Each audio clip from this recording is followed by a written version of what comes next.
Hello. All right, and we are live. Hello, everybody. So we are here today. We're talking about the June book for the Once Upon a Read Along, which is Carry On by Rowell or Rowell or however you say it. I don't have a copy. I listened to it on audiobook. I guess I have a copy of, or I have the picture, but Chloe has her copy. Yes. So. And oh, I got distracted trying to pull up my Audible with the picture on it. Anyway, so I guess we will get started with initial thoughts and I need to get my notebook. All right. Completely forgot I needed this. Oh, excuse me. Let me look through your notes. I'll go first. I gave this a 2.5 out of 5 stars, and I really think that the majority of the problems that I had with it, I think it comes from the fact that this is her first, excuse me, her first fantasy novel, and she is a contemporary writer, and I read like 85% fantasy, so I'm very critical of fantasy books, and it just wasn't exactly what I needed out of a fantasy book. And when you compare something that is basically based on Harry Potter, when you compare something like this to Harry Potter, there's no way it's going to ever live up to that standard. So that's most of the reasons why I gave it such a low rating. Mm-hmm. Is it my turn then?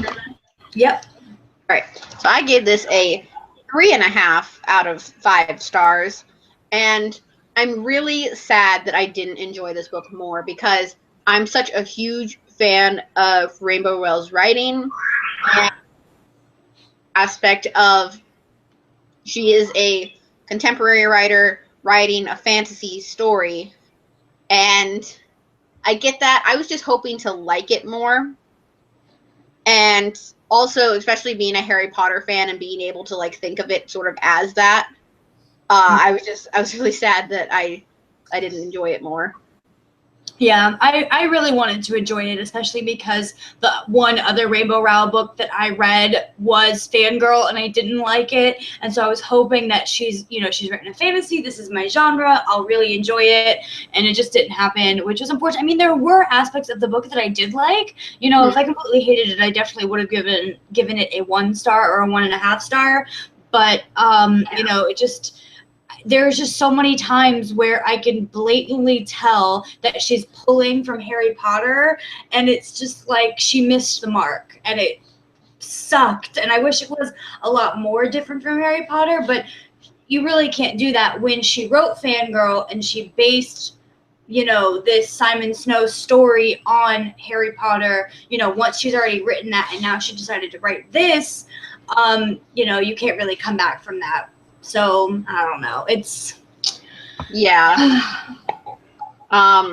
So how should we do the non-spoiler part? Well, I guess for anyone who doesn't know what the book is about, basically, it's and that was another thing that I wanted to mention was there is a lot of confusion about whether or not this is Kath from Fangirl, because that's the basis of this novel. If you've read Fangirl by Rowell, it is about this girl who's in college and she writes fan fiction for, I don't remember what the name of the series is in Fangirl, this whole Simon Snow series. It's the Simon Snow series. Okay, all right, yeah. So she writes fan fiction for the Simon Snow series, which is basically like that world's version of Harry Potter. Like, I don't want to say it like that, but it's like kind of like an alternate universe from us, where we have Harry Potter, they have Simon Snow, if that makes sense. And she writes fan fiction for this. And so Rowell came out saying that she was going to write the Simon Snow story. And so some people were thinking that, okay, well, this is going to be the Simon Snow story book that Kath wrote fan fiction on, and other people were saying, well, no, this is Kath's fan fiction that she wrote. And Rowell came out and said that this is her Simon Snow story. So what I'm thinking is, she said herself, when I read the interview, and she said, this is what I would write. Like, I don't remember the name of the author who wrote Simon Snow. Do you remember her name? It was Gemma T. Leslie. Gemma T. Leslie. So she said Gemma T. Leslie wrote Simon Snow in the fangirl world. Kath wrote fan fiction. This is my story. So I feel like it's kind of like a combination of the two. You know what I mean? The way I'm taking it as is Kath in Fangirl wrote her big fan fiction that she was so proud of was Carry On. Now, throughout Fangirl, we got snippets of some of her older fan fiction, and we also got snippets of Carry On.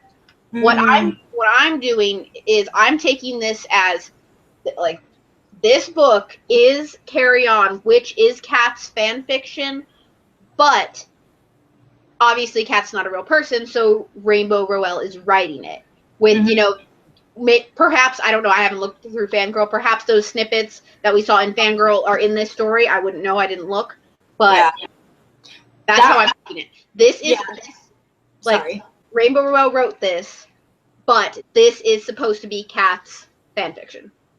Okay, and the interview that I wrote that I read was, is like conflicting. So I see how people are confused about, because when I first said that I was reading this book for the Once Upon a Read Along, I said that it was Kath's fan fiction, and people commented on my video very adamantly that it was not Kath's fan fiction. And so then I was like, okay, I got to go do some research and figure out what it is. And the way that I understood what Rainbow Rowell was saying was that it was like her version of the story. And now that I've read it, I can see where she gets, the Kath's fan fiction version from, because I'm guessing that the Gemma T. Doyle, was that her name? No, Gemma T. Leslie. Gemma T. Leslie. I don't know why I get Doyle. Gemma T. Leslie, I don't think wrote, and I guess this would be a spoiler, so if you haven't read Carry On, she wrote Baz and Simon as not being in a gay relationship, but Kath did. So,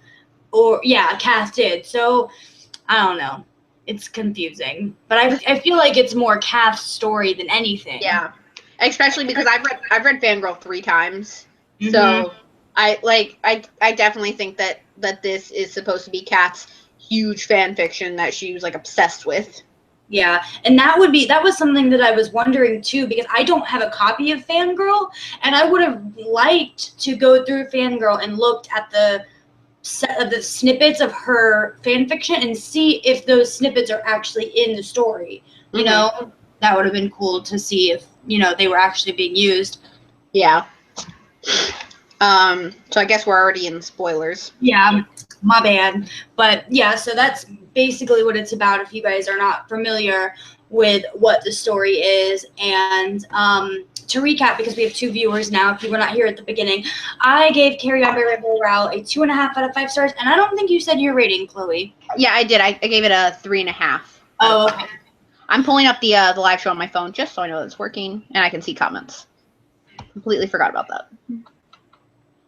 And welcome, everyone. Thank you so much for joining us. Thank you. We appreciate you coming and things. Your mom is on. She's one of the Oh, of course she is. Honestly, I think the other one might be by Grandma because she said she wanted to watch it. But that's how popular we are. Hi, Mom. Hi, Grandma. Hi, Mom. Look, I'm famous. I know. I bet you my little brother Daniel is watching too. So hi, Daniel. Because my mom last month was like, "You didn't tell us you had a live show," and I was like, "Okay, Mom. The first Sunday of every month, I have a live show." So she decided she had to be here. All right. So, what talking points did you have that you wanted to talk about with this book? Let's see. Okay, I found it. Okay, with this book, now. You know that, like, going back to the Selection, I read Selection before I read Carry On, and I was so invested in that series that I actually think that's why I had a hard time getting into Carry On, because I was, like, waiting for the Elite to come so I could read it. Yeah. But I just found it a little bit hard to get into this book, but I found, like, as the Simon and Baz relationship formed, like an actual relationship formed, I found myself wanting to read it a bit more then, as opposed to beforehand. Yeah, I was the exact same way. The Simon and Baz relationship doesn't start until the very, very end of the book. I'd say the last, like, fourth of the book, it doesn't start until then. And I really started to enjoy it a lot more by the end when we started to get that Simon and Baz relationship. So yeah, because it's like the last like 200, 250 pages maybe. I really say it was like less than that. Maybe, I don't know. I listened to it on audiobook, so it's hard to tell too how, you know, what pages. Like the actual book is like a 520-page book. Mm-hmm. Like this is a giant book, and I think that was another problem why I was just like, I don't want to read it. Which also it goes back to the fact, like, which I don't understand why, because I'm a huge Rainbow Rowell fan, probably just because it was her first take on fantasy when I'm so used to reading contemporary. Yeah, I think contemporary and fantasy are just so different. And when I read a fantasy, I really want fantasy. And this had a lot of aspects of modern day technology. There were cell phones, and that's not a bad thing sometimes. I felt like I was in the real world too often.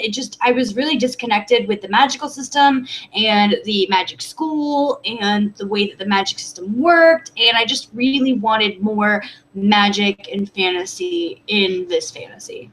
I think, hold on, I'm trying to collect my thoughts here. What was I going to say? Oh yeah, like I feel like, especially the way you and I have been talking of trying to figure out different books and stuff, I feel like you're getting the impression that I hate fantasy, but it's not that I hate it. Like, I guess my like genre preference happens with the seasons, and like since we're in summer, I really want to read a lot of contemporary and like cutesy stuff. But I don't hate fantasy. I actually used to really, really love fantasy until I was like exposed to new genres. And I still enjoy fantasy, but I have to be in the mood for it. And I haven't really been in the mood for one, if you know what I mean. No, yeah, I get that. A lot of people that I am friends with and stuff on BookTube are mood readers, and I'm not a mood reader. If I read a book and it's good and I like it, that's great. Like, you know what I mean? I could read a contemporary, like Ellen Hopkins is contemporary. I can read her any time of the year, and I get how people are like, it's summertime, I want to read contemporary. Like, I get that. It's a very mood thing, but I'm not a mood reader, so I can read whatever, whenever, and it just depends on, you know, if it's a good book or not, if I like it. So I'm also very, like, I like very specific types of books too, so. Yeah, like, there are certain genres I can read them whenever, like Lunar Chronicles, I can read that whenever. I can't even name another one that I could read whenever I wanted to. But the Selection. Yeah, but the Selection reads like a contemporary, even though it's a dystopian. Yeah. Could read that whenever. But I converted Chloe to the Selection fan club. Problem sometimes. but see, since then, and since I started obsessing it, I've had like 5 different Selection accounts on Instagram follow me, and it makes me really happy. Oh, that's cool. Yeah. The thing is, I'm like I'm trying not to accidentally spoil myself for the Heir and the Crown, because I accidentally spoiled myself for the Elite.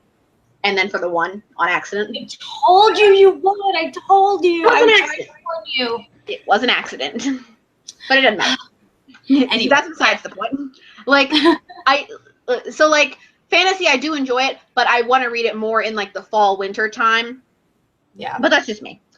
So I think that's why I struggled getting through this book as well as Sin Eater's Daughter. Because like, I remember going off a little off topic again. I got the Sin Eater's Daughter way back in April from the library, never read it, returned it, got it a second time, never read it, returned it. This is my 3rd time getting it, and I didn't even read the physical book. I listened to the audiobook.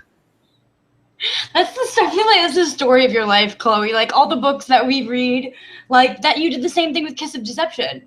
Yeah. Here's my thing. Put it off until I absolutely can't put it off anymore. That's a bad mindset, especially going into college now. Ooh, I need to fix that. Yeah, I need to check myself there.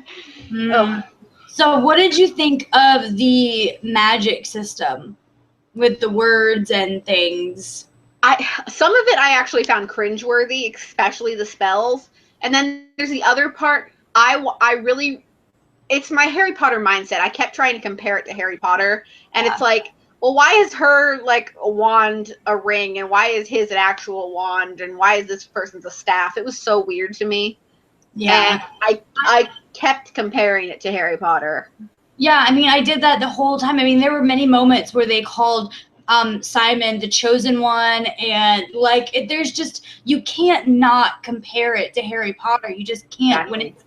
When this is Kath's world, Harry Potter. Like, it's you know, like, and you have to. I understand the hype around it because, you know, like, if that world didn't have Harry Potter, it had to have something, and this was it. So I get that, but the wand and the ring and the staff, and I actually thought that was a very cool, unique part of it, because if you look into Harry Potter, there are people who have like walking sticks. I mean, they have like wands in them and stuff like that, Yeah. but you know, you can use different items, you know, as magical items and stuff like that. So I thought that was cool, but the spells, cringeworthy. That was like the best word that you could come up with. It's cringeworthy because it's like some of the most ridiculous things. I mean, I thought that it was cool the way that you can make a new spell just by whatever, you know, turn of phrase is popular. I thought that was kind of cool. Like, if, you know, it's words and phrases that are used a lot, and if a word or a phrase gets, you know, it's just not relevant anymore, then that spell doesn't necessarily work anymore. I thought that was cool. Yeah. But I mean, like when they were trying to get rid of the dragon and the spell was you can't touch this, I'm just like, please stop. I know, and like I'm trying to think of other ones. Like I can't even remember, but I don't know why Humpty Dumpty keeps coming back to me. Was that one of the spells? And it's like, the good thing is all the spells are bolded in here, so I can just like flip through and look for one. Oh yeah, that's nice, because I listened to mine in audiobook and I couldn't remember like any. I can't remember any of them now. The funny thing is earlier today I was thinking of some of the ones that were just horrid, and now I can't think of any of them. How was like reading or listening to an audiobook? How was like the perspective changing? Like, how did they do that? At the beginning of the perspective change, it just said the person's name. So if it was Baz's perspective, it would, you know, whoever. So let's say it was Simon to Baz, it would just say Simon, and then it would say Baz, and then like a pause, Baz, pause, and then it would go on to Baz's perspective. But I listened on 2 times speed, so sometimes that was overlooked and it was confusing. But I mean, if I were listening on regular speed, I probably wouldn't have missed it as much. So I can't really blame that on the book or the audiobook. You know, I don't need to listen on 2 times speed. So, but it was confusing sometimes, and it was hard. Yeah, it was hard and confusing at moments. Let's see. Up, up, and away. Cat got your tongue. Oh my god, these are horrible. I wish I could fly. Telling you, they're horrible. Like Rainbow Rowell, I love you, but oh my god. Yeah, like I don't know. They were just. And again, it goes back to the fact that I was really sad that I didn't like this. Oh god, this one's horrible. Ladybird, ladybird, fly away home, as you were. Oh god, this is like a whole big. Oh wait, okay, this is the where they were fighting the dragon and they were using that whole big like poem to like get rid of him. Horrible. Get well soon.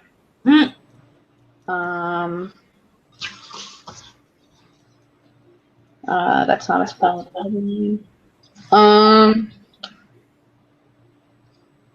I thought when it connected to the, you know, phrases with the magic, I thought it was interesting how the like the magical people, do they call them wizards? I don't even know. The magical people like controlled the way that, you know, these popular phrases, you know, came in or out of popularity. Like they controlled the regular people, right? By making a phrase more or less popular, or trying to like insert a phrase into regular society to kind of give that spell more power. And I did think that was a cool aspect of the magic system, how if, you know, the more a word is used, the more power it has. It's just the words themselves could have been different. Yeah. There's a Twinkle Twinkle Little Star and Up Above the World So High. These are, oh my god. I can't even look at it. Oh, wait. But okay, here's the one that was really weird. The fine tooth comb one, and then you like say whatever the thing is you're looking for. Yeah. So it's like, if you're looking for something. So weird. Yeah, and like listening to it too. I don't know how it is with reading it, but listening to a grown man say these things, it was like it's so awkward and weird, and I just don't get it. It wasn't good. So I have a really random like thought about like how I pictured characters. So have you seen the movie Rise of the Guardians? No. Okay, well I pictured Simon as Jack Frost, and I'm actually gonna pull up a picture of him. Oh no. Okay, yeah. I know who you're talking about. Yeah, and then I kind of pictured Baz as like Severus Snape as a teenager. That's like, oh my god, it was so weird. And speaking of Baz, that was another thing that I didn't understand is like, why is he a bad guy? Why does his family want to kill Simon? You know? I don't. I think it's because he's the chosen one, and then his family has always just been like very like powerful, but also not necessarily the most trusted, kind of like the Malfoys in Harry Potter. Yeah, I guess it just... That's what I thought of it as. I don't know, it was hard. And then the ending where they are like... weird. Yeah, so I was like, so wait, is Simon the Humdrum? And speaking of words, what kind of name is Humdrum for an evil thing? The Insidious Humdrum. And the thing is, throughout that book, they always brought up the fact of why is he called that. Like, yeah, they always brought that up. Yeah, I guess I get why they named him that. I mean, well, no, I don't know where, like, humdrum for me, if I've ever heard the phrase humdrum, it's like noise, unnecessary noise. You know, so it's like taking away magic from someplace. It just didn't connect with me. Like, yeah, humdrum and what the humdrum actually did. Or, well, not what he did, what Simon did, because that's what we found out, that Simon is the one that takes away the magic. Like, you have to, like, really, like, think about it, because this book, since it's a standalone, it's a lot of pieces being introduced to us in one book. Yeah, because this is a 7-book series, right? Like Harry Potter? Yeah. And this is just, supposed to be fan fiction. Yeah. The way I'm seeing it is there's Simon Snow, okay? Mm-hmm. And when he was born, he was so powerful that, like, this other being was created, which is the humdrum. The humdrum is, and I'm going to use the way they explain this, the humdrum is like a hole. And it either wants to be bigger or he wants to be filled, which the entire time they thought he wanted to be a bigger hole. Well, like a hole in magic. Mm-hmm. And he kept sending like horrible things towards Simon, trying to get Simon's magic to just burst and create another dead-end hole so the humdrum could get bigger and bigger. What Simon did was he took all of his magic and put it into the humdrum to destroy him and to essentially fill the hole. And with that, he lost all his magic. Yeah. And speaking of, like, it's hard when you are supposed to have all of this information from a huge series, but you're only getting it in one book. Because, like, if we were in Kath's world and we were reading this fan fiction, having read all 7 books of the Simon Snow series, we would have all of this background information. Like if someone were to write fan fiction for Harry Potter and they said X, Y, and Z things about or they said something about a Horcrux, I would know what that is because I've read the series. With this, we didn't have any of that, which is probably why the book is so long. She had to have more explaining and stuff like that for people who don't know what the heck's going on. But it just led to a lot of confusion and led to just not being a good read because... Actually, I need to let my dog out real quick. Okay. I'll just sit here and be pretty on the interwebs by myself. See, it took like no time at all. Oh, okay. I was like, I'm just gonna sit here by myself. No, I just had to get him out of my room. What do I say now? I can't even talk. So yeah, when the book first started, I don't know what chapter it was. It was one of the really early chapters, and it changed perspectives to Lucy, and I was like, well, who's Lucy? Like, where does that come from? And even now, I just finished the book last night. I don't remember who Lucy is. Is that his mom? Yes. But, Simon's mom? Yeah. Okay. And I thought, like, do you remember when they were talking about, like, the veil lifting and stuff? Yes. And I thought Lucy was dead and was, like, a ghost that was coming through the veil. Yeah. I have chosen to think that Lucy is dead because I thought she was dead. Yeah, there's like no mention of whether she's dead or not or alive. All we know is that she ran away to get away from the Madge. I thought that she died when she birthed Simon. No, she left. Now I don't know. I could have sworn that they said that she had died when she gave birth to Simon. I thought, like I said, I was listening at 2 times speed, and sometimes you miss things. I'm gonna see if there's a way I can look this up. Because I don't know if she's dead. I chose to think she was dead, but that's complicated. Yeah. Wait on.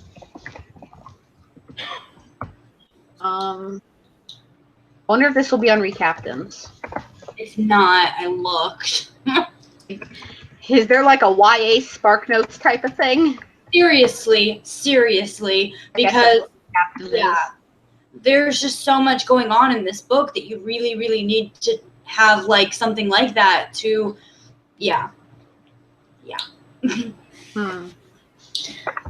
But are you finding anything? I'm rewording my Google search.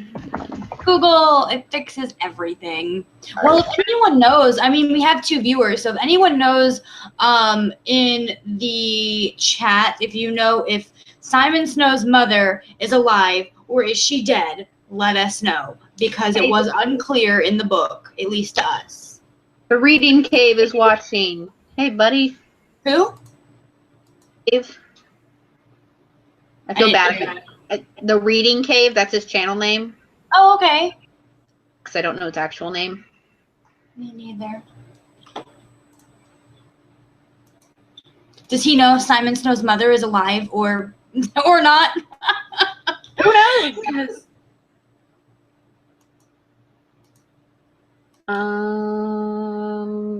Looking. Let's see. 19 thoughts while reading Carry On. Okay. Okay, this is basically Harry Potter. Harry Potter plus Rainbow Rowell equals my happy place. I am not loving the writing style. I feel like it's a bit clunky. It's not perfect Rainbow Rowell happiness, and that feels wrong. This is basically Harry Potter, but not as good. Yeah. Now my dog wants to come in. Oh my god. Oh, gravy. Yeah. Chloe's dog. Yeah, I know. What's the next thoughts? Because those were hilarious. I have a day off on Friday. Guess who's making sour cherry scones? Seriously, though, don't they sound amazing? No. How cute is Penny? Loving the nerdy best friend thing, even if she basically is the same as Hermione. When's Baz going to show up? Agatha sounds kind of rubbish. She reminds me of Annalise in Half Bad, and I really didn't like her either for whatever reason. Did they say, I didn't hear you, Angela or Angelina or whatever her name is? Annalise in Half Bad. No. What character were they talking about? Oh, Agatha. What? Agatha. Agatha? Who's that? Is that his girlfriend? Yeah. Okay, yeah, I didn't like her either. I wasn't a fan. Okay, I'm just like skipping through all this thing trying to find.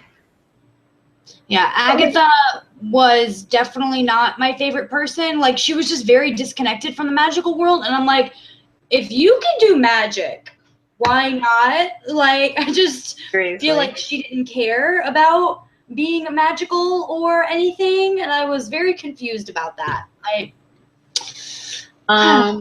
To each his own, I guess. Well, here's the thing that we're talking about, but it's not helpful. What does it say? So, why is Lucy a ghost? How did she die? Did Simon kill her or Davy? I am confused. Yeah. You and me both. I really think that she died giving birth to Simon. I mean, if he's as powerful, and that's like a reoccurring thing in fiction, you know, this powerful, almighty, save the world person is being birthed into the world, and then the mom dies because it's too much for a woman to take. Yeah, I don't know. Let's just assume she's dead. Well, I'm pretty sure she's dead. It's just, I mean, we can't be 100% for sure on how she died, but I can pretty much say that she's dead for sure. Yeah. Or else I feel like she'd be in the story. The mage is in the story, or the mage is in the story, but she's not. Wait, what do you mean? Like, if Simon's father was in the story, why not her? You know? So, I mean, she's dead. Well, we're hearing from her perspective still. Like, we heard the entire story of how her and the mage had Simon. Right, but they were all, like, in flashbacks. That's true. I don't know. There was, like, 1 or 2 times that we got present day, you know, words from the mage, or, like, his perspective. Yeah, it was really going on. Texting my mom to go get the dog away from my door. Mm-hmm. I wish I could bring up the chat. I don't know why I can't bring up the chat. I've got it up on my phone. Oh, okay. All right.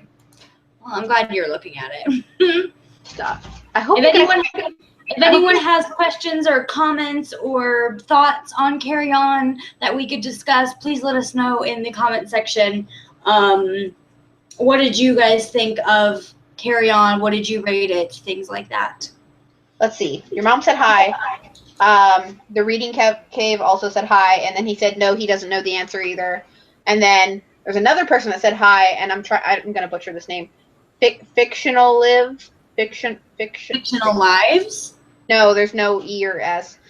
Fictional live. I'm gonna say fictional live. Nice. Okay. Or maybe Liv is her name. Maybe. Fictional live. Yeah, close enough. But so hi. Hello, everyone who's watching. So I'm trying to think of other things that I wanted to talk about with this book, but I really think that this is basically Harry Potter, but not as good. Sums it up completely. I have three more notes. Okay. So Ebb, who was essentially like the female Hagrid. Yeah. I really thought, like, when she was captured by the mage, I really thought that Ebb was Lucy, and just like in disguise or something like that. That would be interesting. I didn't think about that. I was like, I liked her as a character. But then again, when she was first introduced and they were looking for Nicodemus. See, me and the names, I can't. Nicodemus. When they were looking for Nicodemus, and it was just very convenient that, oh, yeah, he's my brother, and he was, you know, a vampire or whatever. And I just thought that was pretty convenient that, you know, they're looking for somebody, and she's like, oh, yeah, here he is, you know? Yeah, essentially. But she didn't know why they were looking for him, or that they were looking for him at all.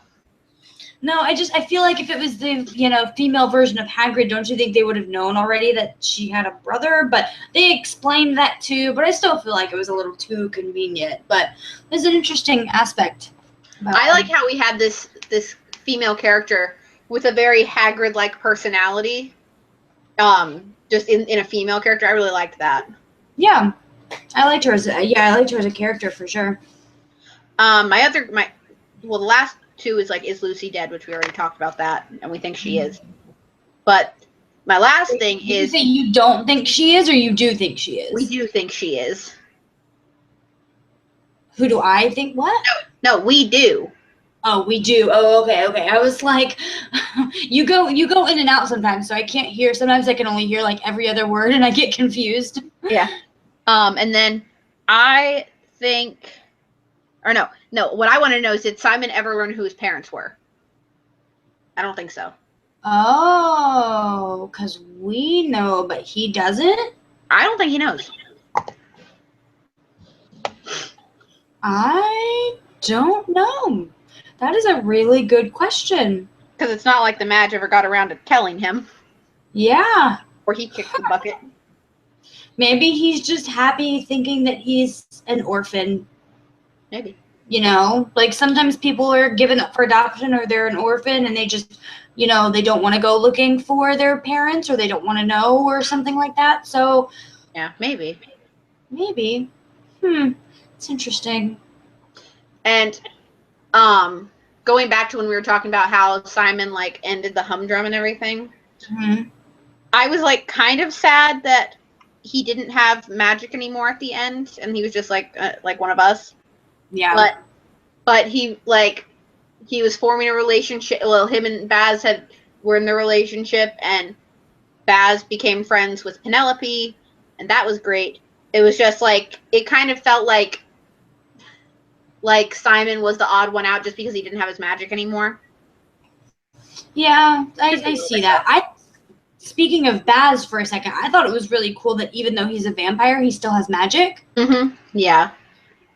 Yeah, because that's not usually something that you see, you know, they both have, you know, vampires are also magicians. Uh-huh. Yeah. Oh, excuse me. Oh, why am I yawning? Stop yawning, Mr. Yawning. Sorry. Then we're going to have to end the live show because we're just going to fall asleep. So I gave it a 2.5 out of 5 stars. And I feel like the 2 stars is, you know, because there were aspects of the magic system that I liked, and I really liked, you know, Simon and Baz's relationship. So what good things would you say? Because I feel like we focus on the bad things. So why did you give it, you know, because overall, if you had to look, you gave it a positive review. You know, if 3 stars is neutral, 3.5 stars pushes up into that positive book that you liked it more than hated it. I honestly, I liked it enough to not want to give it a 2. Mm-hmm. But I didn't like it enough to, like, it was kind of, like, okay for me. Like, it wasn't great. It wasn't horrible, because I did finish it. But I felt like it didn't deserve a 4, and it didn't deserve a 2.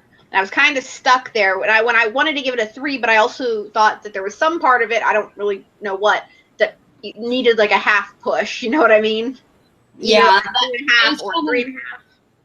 Yeah, it was kind of the same thing for me because, like, it definitely wasn't bad enough to give it 2, but it was a little bit worse than okay for me. Like, for 3 is just okay. It was just a tad bit worse than that. Like, I really think the horrible spells and the awkwardness of some of the story pushed it just a little lower for me. But then again, I feel like I'm a lot more critical about fantasy because I read so much of it and I know what good fantasy is, and this, I mean, at least not for me, it just wasn't. What did you give Fangirl? Do you know? I think I gave it a 1. Oh, well. Why? Like it more than Fangirl. Yeah, no, I definitely did. I did not like Fangirl at all. Like, yeah, I think we need to break up. Yeah, I know. But we have the selection and the Lunar Chronicles. That's true. I seriously feel like I like the selection more than Lunar Chronicles. No. And that's a scary thought to me. No, the Lunar Chronicles is so good. See, I like the selection series, but it's like a train wreck for me, it's like a train wreck you can't stop watching. Like, it's so good. It's like it's so bad it's good for me. Like, that's how the selection is. I don't watch The Bachelor or The Bachelorette because I hate reality TV. Yeah. But this was so good. Yeah, no, like, I'm the same exact way. I watched 1 season of The Bachelor with my mom, and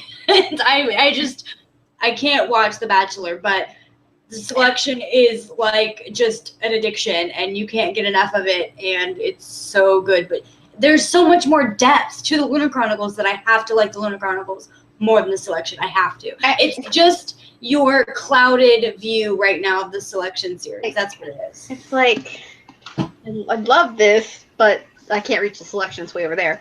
But there's this, and then there's the selection, and it's like, I love both of them. Which, speaking of both of them, I hate the question you gave me for my Q&A. Oh, I know. Isn't it the best question ever? All right, guys, are you ready? We're gonna do a spoiler for Chloe's Q&A, okay? I asked her, you have to pick either Maxon, who is the main male character in the selection, or Kai, who is the main male character in the Lunar Chronicles, who are both bae, okay? You have to pick one of them to marry. But if you pick Maxon, America dies. If you pick Kai, Cinder dies. So who do you pick? I can't tell you that now. You have to wait for my No, I know, but I'm really excited for your answer. Ugh. I can't wait. When is that going up? I can tell you. I have my planner right here. I haven't filmed it. I'm going to film it this week. I actually think it goes up on Saturday. Sweet. I'm excited. I Yeah, can't it goes wait. up on Saturday. Yay. All right, so final. I need your help figuring stuff out. What? Figuring stuff out for the channel. Okay, yes, after. I'm trying to think if there's anything else that I wanted to say. Anyone who is watching, if you have any questions or comments or things to say about the series that you would like us to comment on, please let us know before we get out of here. But I just, like, if I were to say my final thoughts, it's just, you can't help but compare the series to Harry Potter, and it's nowhere near as good, and it's awkward, and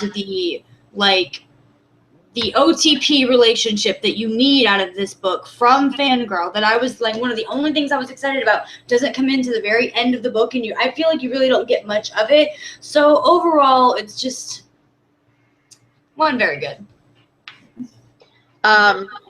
So talk about next month. What I always do this at the end of every live show. Yeah. July book of the month is The Sleeping Prince by Melinda Salisbury, which is the sequel to The Sin Eater's Daughter. I have my copy. Hold on. Well, she's getting that. But so we'll be reading The Sleeping Prince by Melinda Salisbury, and our live show date is going to be on Sunday, August 7th at 6 p.m. on Elizabeth's channel, as it always is. So here is the cover for The Sleeping Prince by Melinda Salisbury. Yes, I'm so excited for this. I'll give pretty cover credit. Right. I liked the first one more than this one, but they're still really good, and I love. Oh, you already read it? Huh? You already read it? No, I mean the cover. Oh, okay. I was like, we've already done this already? Wait, what? No. I'm gonna read it this month. Obviously I need to, but I like the first cover more than this cover is what I meant. I think I like that cover more than the first cover. Yeah, I don't know. I still think they're both really good, but I like the other one slightly more. And I think they used the same actress for both books, I believe. They look very similar if they're not. It's just overall a gorgeous book. That's going to be a really interesting live show because with my, I just finished reading for those watching, I actually just finished listening to the audiobook of The Sin Eater's Daughter last night at 1 o'clock this morning, and I gave that a 2.5 out of 5 stars. So, and I love The Sin Eater's Daughter. I read it last year and gave it a 5 out of 5 stars. It was my favorite book of 2015. So, oh god, this is gonna be a really, really weird live show. Because normally if I really hate a book or if I just give it a low rating, I won't continue on with the series. So, but I kind of have to for this one. Do you know, is this going to be a duology or a trilogy, or do you know? I don't. I really don't. I think it's going to be a trilogy, but because the main character in The Sin Eater's Daughter is not the main character in this book, so, I mean, they're companion novels then. They're not. Oh, yeah. I need to look this up now. Because I asked you yesterday if it was in the perspective of the prince, which I was pretty sure it was, so now I need to know.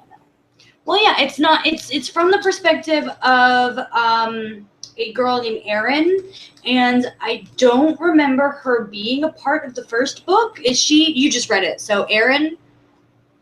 No, that doesn't sound familiar. All right, let me read the description on it. Oh, Leif is the guard, right? Oh, yeah, I get it. Leif's sister. Okay. Yeah. Okay. Wait, hold on.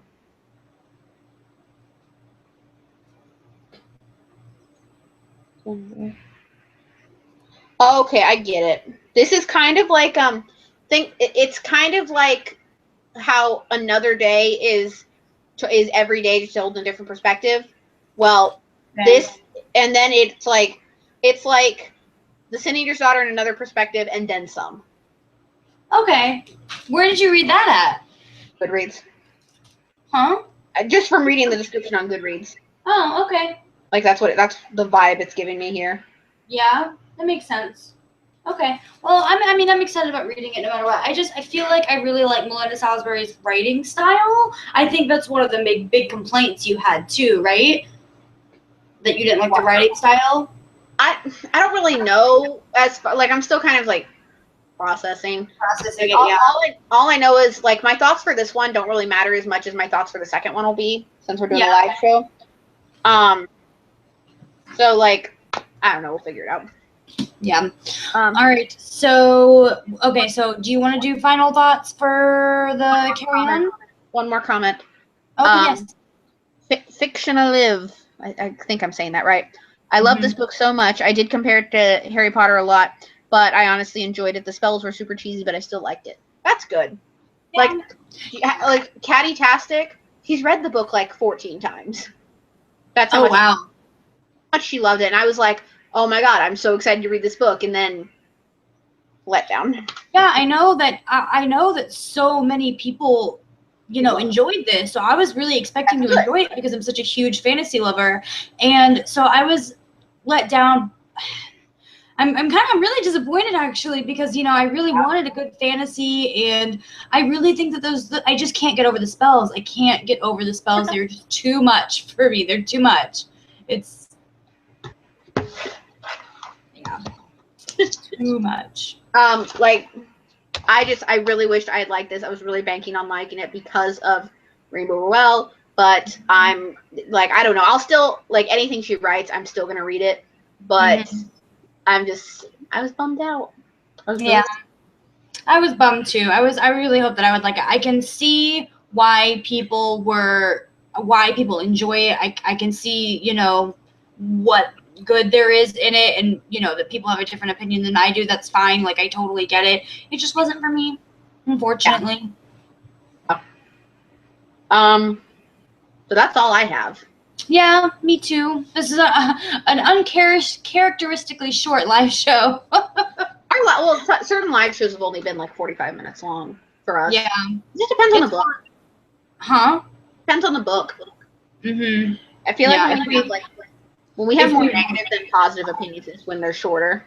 Yeah, and I feel like I don't want to harp on the negative either. I don't want to sit there and talk for an hour and a half about how much I didn't like a book either. You have to review critically, but what's that word, taking criticism, constructive criticism. You know what I mean? Like, I don't want to be overly critical on a book. I really want to give good constructive criticism, even though Rainbow Rowell is never going to watch this. But, I don't want to be that person that's just like, oh, I hated it and it's horrible and blah. So I still think this is a pretty book, though. Yeah, I like the book cover. It's nice. And I like the Simon and Baz relationship. There are definitely good things in the book. Just more bad than good, unfortunately. Yeah. Sadness. Okay. Well. All right. Well, that was it for this live show. Our next live show date for The Sleeping Prince, if you guys are interested in watching that and reading with us, you got to read The Sin Eater's Daughter and then The Sleeping Prince, both by Melinda Salisbury. And our live show date is going to be August 7th. Yep. Sunday, August 7th, 6 p.m. Yep. Same time, same place. Yeah. Not the same date, but It's always, for anyone who has questions, it is almost always the first Sunday of every month is our live show date. Yep. So sometimes there are scheduling issues where we have to change the date, but we always post on Twitter, which will be linked down below. If you guys are interested in checking out our Once Upon a Read Along Twitter, our personal Twitters, everything will be linked down below. So if there's any scheduling conflict, we always let you guys know on Twitter, and Goodreads usually, if I remember, if there's a scheduling conflict as well. So yeah, it's really easy. Normally anything that goes on Twitter is normally me, and anything that goes through Goodreads is normally you. Normally, yeah. Okay, it just depends on how. yeah, how busy we are, what we're doing, things like that. But yeah, the Goodreads page for the Once Upon a Read Along and the Twitter page are always linked down below in my descriptions. So make sure you check those out. Yep. All right. So that is all we have for this live show. Yep. And we will see you guys next Sunday. Well, Or not next Sunday. Next time. Next Sunday. Next time, yes. Next time. All right. Bye, guys. Bye.